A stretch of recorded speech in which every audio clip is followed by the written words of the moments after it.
Argentine সীমান্তে একটা বড় সমস্যা দেখা গিয়েছে। অমুসলিমরা তাদের শাসনকর্তা থেকে মুক্তি পেতে চায়, কারণ তারা অত্যাচারিত হচ্ছে। তারা একজন শক্তিশালী শাসক আশা করছে, যে তাদের উর্বর ভূমিতে আনন্দ বয়ে আনতে পারবে। গ্রামবাসীরা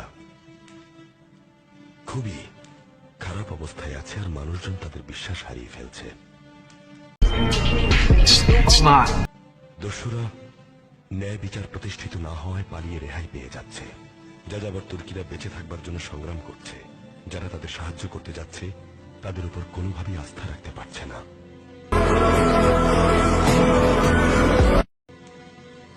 কেউ কাউকে কোন রকম সাহায্য করতে পারছে না।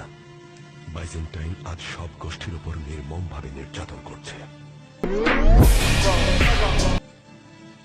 তাহলে তুমি বলতে চাচ্ছ, কেউ যদি এই জমিতে ন্যায় বিচার প্রতিষ্ঠা করতে পারে, সে ক্ষমতা লাভ করবে। বিষণ্ণতা একজন সাহসী মানুষের অস্ত্রকে মজবুত করে। আমাদের সামনে সুযোগ অপেক্ষা করছে, কিন্তু কেউ তা দেখতে পাচ্ছে না। যে এগিয়ে যাবে সে সফল হবে।